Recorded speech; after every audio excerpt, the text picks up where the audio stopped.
What's going on, Uproar Nation? We are live as always here in the 1912 studios in lovely Nashville, Tennessee. And today I'm alongside a very special guest. We're going to feature our high school player of the week, none other than East Nashville's own Mr. Dallas Covington Jr., class of 2027 quarterback, and he has been doing a great job this year in his junior season, man. So as always, we want to make sure we highlight these young athletes in the Middle Tennessee area. So Dallas, man, welcome to the show, man. What's going on? What's up? How you doing? Man, no complaints, man. I know last night you all, if you don't mind, we're gonna get into it real quick here, man. I know you all had a tough game. I believe it was against East Robertson last night. Yes, sir. Yeah, man. How overall, how we feeling from last night's game, man? How we feeling? We know we got to work on some things, but I'm feeling good. I feel like it's like easy fixes and Good deal. things yeah. I like that, like this. So, man, look, we're gonna have a little quick tempo. I know you're used to that language out there on the field. What would you say is different about your game over the last few weeks? And for me, I think a lot of us have seen you pushing the pace. You've been efficient through the air, and dangerous as a runner. So talk to me about what you've seen, the evolution of your game in the last few weeks. I'm starting to learn a little bit more about like defense. So like it's getting easier. Like the reads are coming faster. I'm starting to understand it. I like that. And then so tell me, so like when the ball's out that fast, a lot of times people don't understand this. You got to have some really good pre-snap reads when you're moving like that. Because you're moving fast for a reason. Talk to me about your pre-snap reads and what Coach Harris and the staff do with you to help you leverage numbers and identifying safety depth and things like that. Like so, high school, most DBs they play far off the ball, so we know we're gonna have something quick. So we just take what they give us and we build off that. Gotcha. So a lot of quick game, as you're saying, DBs are typically running 7 yards off the ball, sometimes 8, right? They do a lot of just sit and react, it seems like. So, no, that's good, man. Because as you know, that's a thought process you definitely want to keep as you evolve into your senior year and then even also into college. I mean, unfortunately, their defense's goal is obviously to get you to not be patient. So for me, my advice to you is stay patient in that. If they're going to allow you to get underneath that center and throw it out there to your receiver, and he catches it at the 4-yard for a 4-yard gain, and he gets tackled, for a 6-yard gain, we're going to let that roll. If he gets tackled right there for a 4-yard gain, it doesn't matter. You do that 3 times, that's a first down. So that's I like that, man. Good thought process on that.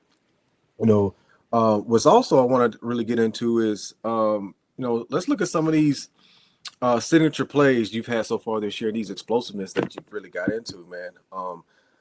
We saw that 81-yard strike you had to Tez Murphy, and walk us through that read, the pocket feel, when you knew it was 6. Did you feel like it was 6 before the snap, or did you feel like it was 6 like once you released the ball? When I released it, like I seen him cross the backer, and I know when he get in open field, he's gone. So Yeah, I like that, man. Good deal, man. So, also with physicality, you had that bruising goal line keeper that looked, from what I saw from the papers, I couldn't catch the film on that one, but from the papers, it was reported that it looked like it could have been a touchdown that they spotted short. When you got up and you look into the sideline, what was that energy like from the staff right there? Was it, hey, let's go, we gonna go ahead and get this, we know we want to do? How was that sideline looking? It was like we knew what we was gonna do, and like we knew we was gonna get in the end zone on that play, but the refs thought otherwise. Yeah. All good. Like I said, I know you gotta be cool on the referees. I get it, man. Yeah, definitely, man. But that's good though. The main thing is for me, I'm hearing that you're always still focused. You got the next play. Sometimes the spot isn't on your side, but it doesn't matter. Like I said, we still got a chance to get this 6 points, right? So I love it. Then you hit that quick 6 yard touchdown to open versus East Robertson. I talked about that. Let's talk about that, man. Was that scripted in your first 15 plays of what you all did, or was that after the scripted plays and as you all started to evolve and understand, how they were playing? That was like a scripted play, but I scrambled because like they was sitting in the zone, so I just Hmm. found an open hole, scored. I like it. I like it. Good deal, man. Yeah, man. That's always good, to really to do that. I think that's another thing that people are still don't understand a lot about the nuances of game planning. Those scripted plays are very important. Obviously, it gets you and the offense on a good roll as well too. It's always good to do that. Now let's move into some efficiencies and some things like that, right? So, your efficiency looks to be spiking high right now. You're right in the mix for yards, touchdowns on fewer attempts. How are you balancing shot plays with taking the profit of the underneaths, right? So, when you're having those conversations with Coach Harris and the staff, how do you all decide and what are they telling you about that process of not thinking the deep ball every single time, right? Because you can do it. It's just keeping the balance. So how do y'all go through that? So majority we like to take what they give us, but if we feel like we know we got some playmakers, so when it's time to take a shot, we gonna take a shot because we got the players to do it. But we like to take what they give us, quick game, tempo, things like that.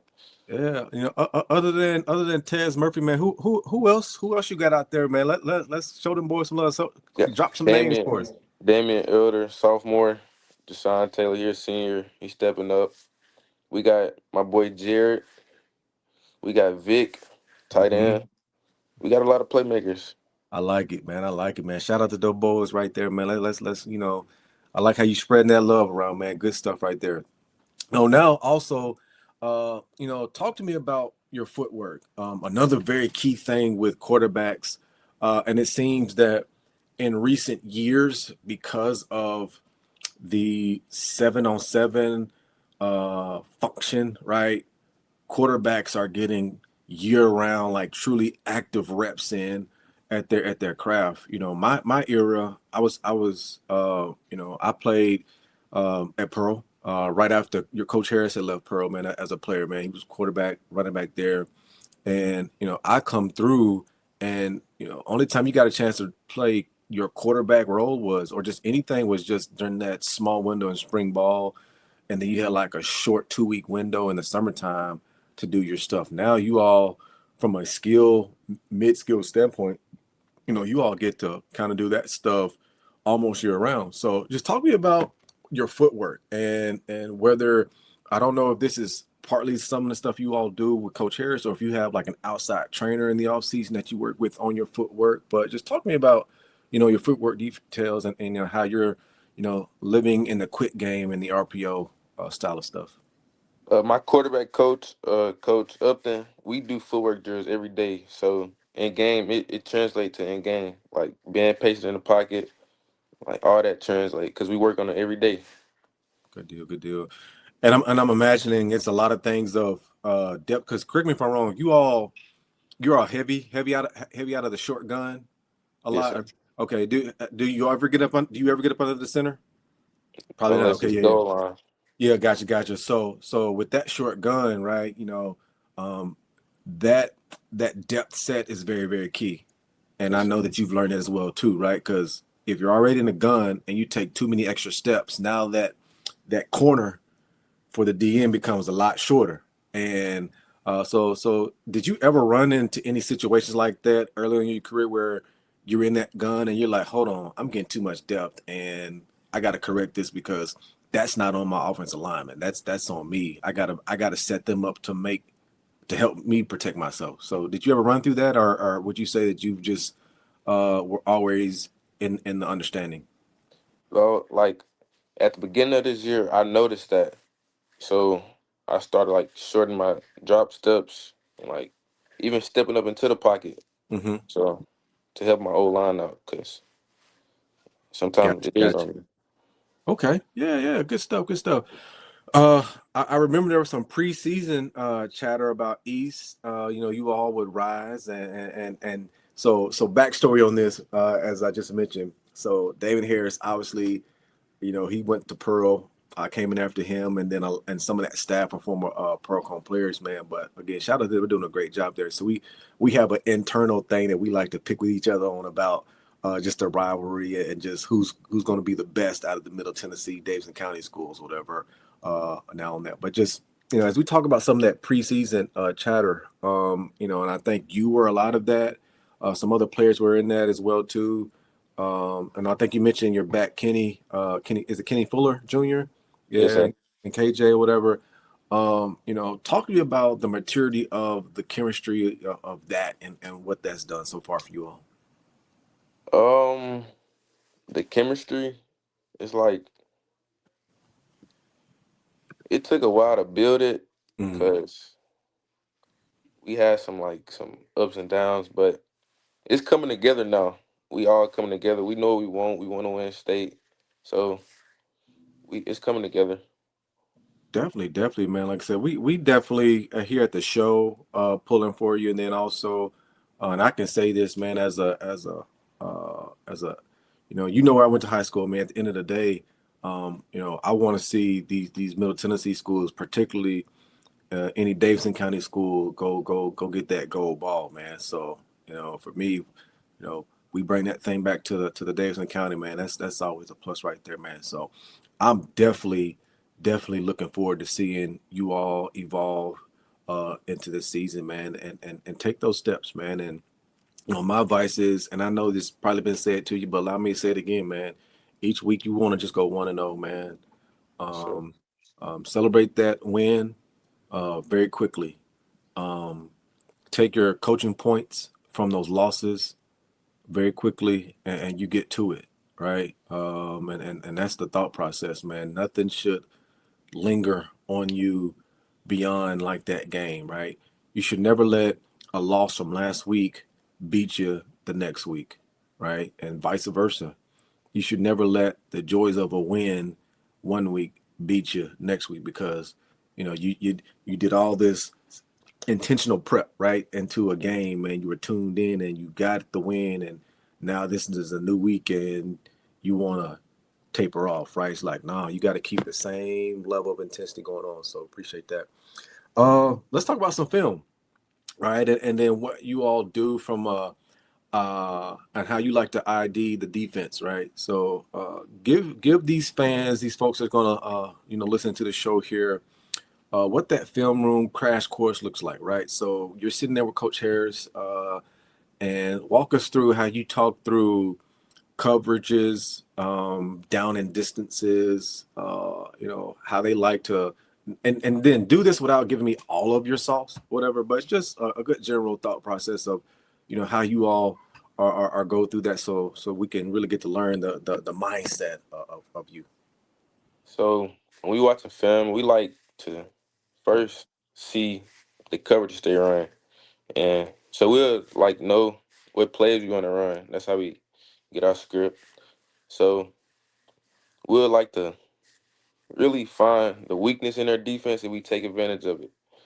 We take advantage of that. Mhm. And as that gets going, we can start running the ball. Everything starts opening up. So, yeah. Gotcha. From a game plan standpoint, right? I know some offenses know that they have a style they want to play, but they know that sometimes you run them against a defense that's very good at that style. And what they want to do is do their best to manipulate just enough that gets them off balance so they can get to their style, right? Um, or would you say your offense is like that, or would you say, and I feel like I know what you're gonna say, would you say your offense is we look at the film, what does the team do overall? Then how have they looked the last 3 weeks?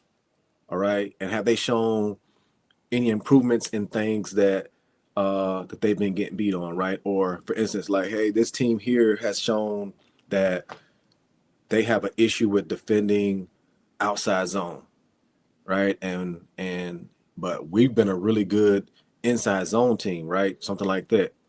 And well, okay, we'll just adjust this. If they've shown that they've been bad at defending this for 3 weeks, we don't need to do the inside. We'll just go the outside route, right? And just keep beating up on it till they over adjust, and then we go back to doing our inside stuff, right? Or vice versa.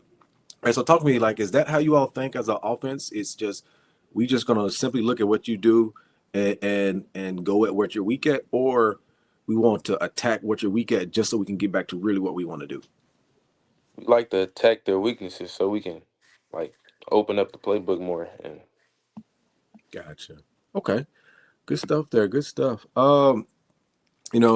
Teams have started. Look like they're starting to bracketing your top target.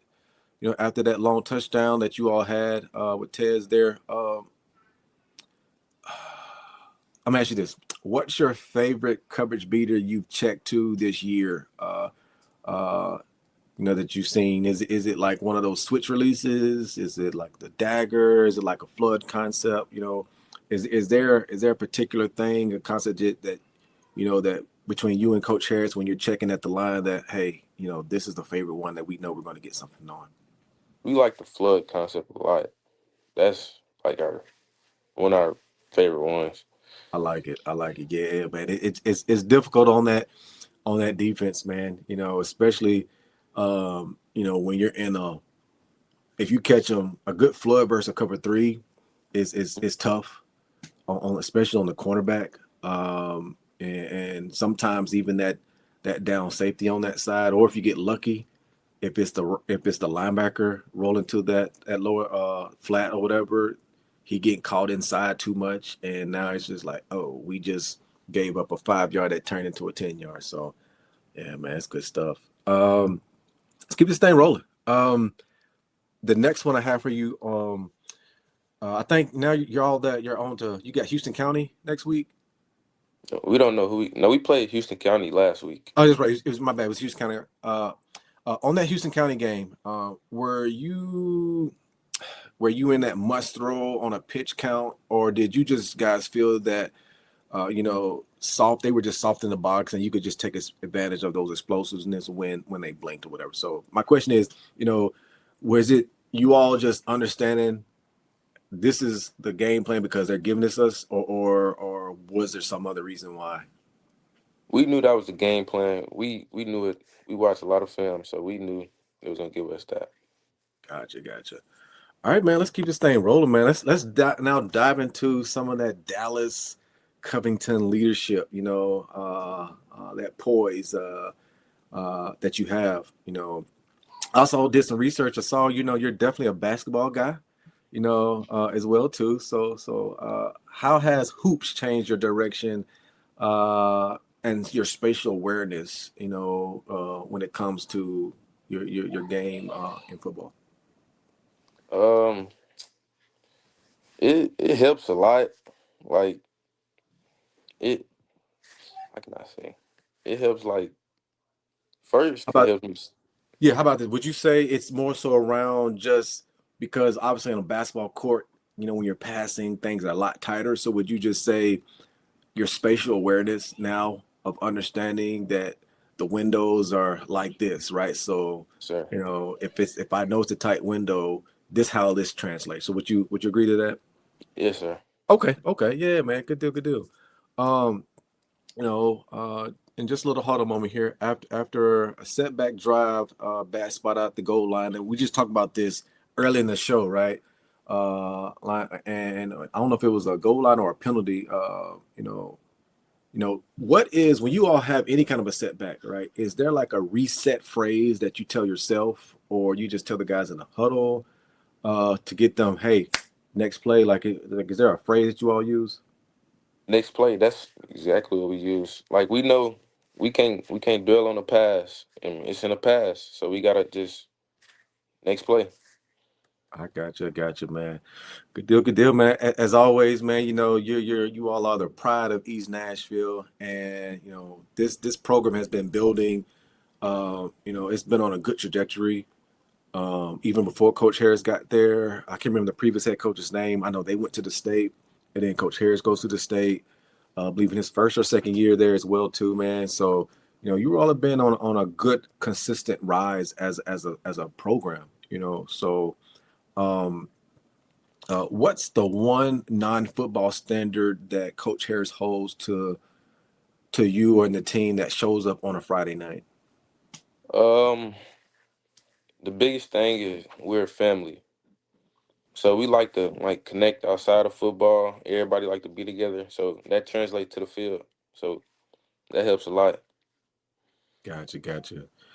Yeah, and correct me if I'm wrong, I think you all are Region 6 2A or Yes, sir. 3A? 2A, 2A. 2A. Yeah. Talk to me about the identity from what you can tell from just that region as a whole. Is it more speed? Is it more physicality, or is it balance across the region? It's balanced. Gotcha. Who are some of those? Who are some of those physical teams that you've run across? Uh, East Robertson, I could say. Then that's the most physical team we played. That's 2A so far. Gotcha. What about those more fast, wide open kind of a teams? Who's that? I know you all are like that as well too, but who else would you say is like that? That's 2A. I could probably say East Hickman. Okay, fast Also, and good East speed Robertson about them. too. Okay, Yeah. good deal.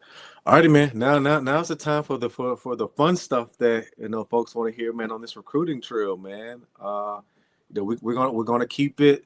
We're gonna keep it good. Like I said, I don't want you to only share what you want to share from that front right there, but for the college coaches that are going to see this show, right, whether they see the long form or just the clips of this show, what's the one trait that's on tape that you want them to notice first about yourself? And I'll prompt you with some things to even think about. Is it just your processing? Is it your off-platform accuracy? Is it your command at the line? What is the one trait that you want them to recognize through film? I would say my processing.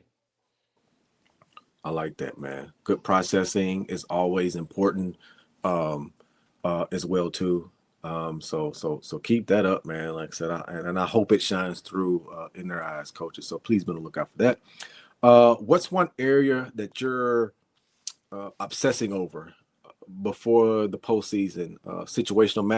Situational mastery, or is it the 2-minute drill?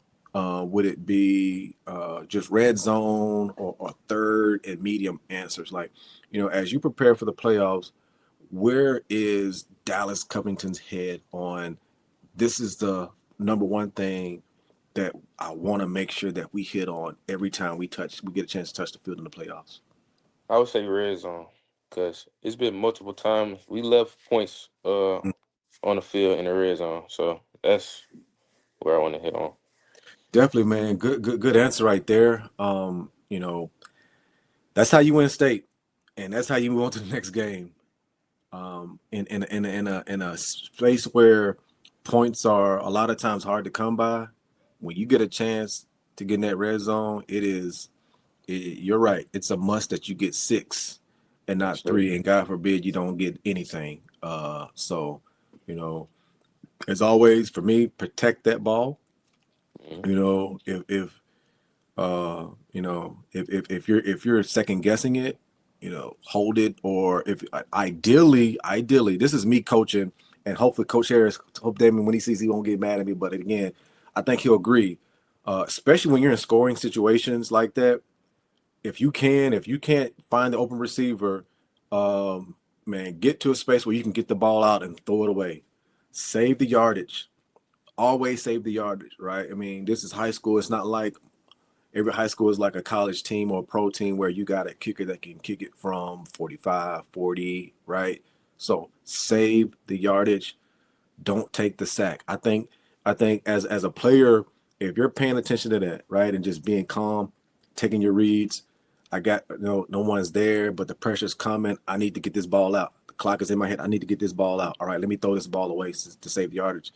That if you can start to show that next level of maturity and understanding, yeah, man, that's when those college coaches will see, oh, okay, he didn't take a sack, he saved yardage, boom, he did his job on that one. That he managed the game. that is managing of the game. And I'll tell you this, you know, managing the game is the most important thing. You know, we love to be the superhero and the Tom Brady and the Patrick Mahomes, but it's all about managing. You don't need to be a Superman in points of a game, right? You don't need to be Superman every single play. Like that's taxing on you, man. So shout out to that, man. Good responses there. You know, you're generating some highlights, right, weekly, and how you're using that. You know, are you a Huddle guy on Twitter X to show that decision making, or like, you know, how do you like to share your highlights? I use Huddle and Twitter to share my highlights. Gotcha. Tell me, who are some teams that have shown some interest in your services so far? So far, I really haven't talked to anybody, but I'm Ah, just being patient. I know it's coming. good deal, man. I like that. Yeah, man. We'll let me see if I can. Again, this is unofficial. But I'm gonna see if I can make some phone call to them guys over on 28th and John A. Merritt Boulevard, man, at Tennessee State, man. See if I can. Hey, man, y'all go check this young man out, man. So he's definitely spinning it. So I'm gonna see if I can get them to take some looks at y'all, man. That'll definitely be good. Yeah, man. So as always, I can tell you this from me. My recruiting process um, was like yours. I honestly did not receive my first offer until my senior year. And then once I got that first one, 8 more came. So a lot of times that's how it is. It just, once one pulls the trigger, then the rest of them want to pull the trigger, right? So, man, keep the same headspace you got. Do not get frustrated off of it at all. When I say I didn't get my first offer my senior year, it was week 4. Mm. Week 4. We were we had just got through. We had beat Hillsboro week 1. They were number 1 team in the state. We were number 9 in the state. Played Centennial. Played. I think played Mount Juliet. Played a few teams, whatever, right? So still nothing until week 4. So, man, be patient. You keep doing your job out there on that field, man, as always, man. So that'll be good to go. All right, let's have a little more fun here. We're gonna have a little lightning quick round here. Let's see. I'll start right here. Let's see. What's your stronger flex? Is it your off-platform 20-yard out, or would you say it's your vertical versus press? Like from your talent standpoint, which one would you say is a stronger flex of yours? That off-platform throwing, or just when you got a vertical route versus press coverage? I say vertical routes. Vertical routes, sure. Okay. Who's your favorite NFL QB? And it don't have to be a current one; it could be a retired one. So who's your QB? Right now, I'm gonna have to go with Patrick Mahomes. He just make a lot of crazy plays. It's Mm-hmm. fun to watch. Yeah, hey, he has some nice footwork as well in that pocket, man. So that's a good one. Um, I think you've already said this, but what's the best high school defense you've faced so far as a starting quarterback? The best so far, it would. I got 2. I Okay, say go ahead. Go ahead. Who are the 2? the 2 teams were Beach and East Robertson for sure. Ah. Was it a total defense for them, or was it just coverage wise? They were just that good coverage wise. It was like a total defense. Wow, Total. good deal. I like that. What's the pregame song that flips that switch for you? I'm gonna go Games of War by Young Boy. Ah, I knew it. NBA young boy. Shout out to NBA young boy, man. Let's see here, and then one teammate who doesn't get enough love, and you want to shout them out right now. Who's that one teammate you feel doesn't get enough love? You want to shout them out? My guy Casey Reed. He's a transfer, so nobody really knows him, but he's a dog. Okay, Kason Reed. Shout out to him. Okay, man. Like I said, we're gonna get ready to close this out, man. As always, I want to thank you, Dallas, for coming to the show. But before I let you go, Where can we connect with you on social media? Drop those social medias, man. On Instagram, Twitter, TikTok, drop them all. Let us know. My Twitter, Dallas COV 1029. Then my Instagram is my name, Dallas dot underscore. Dallas._. Okay. Got it. All righty, man. Like I said, you have it. That's Dallas Covington from East Nashville Eagles. Keep it spinning, man. Again, appreciate you for coming by the show. Uproar Nation, let's stick around. Again, we're going to always highlight these athletes. Looking forward to seeing you all again on the next show of Uproar Radio presents High School Athlete of the Week. Appreciate you, man.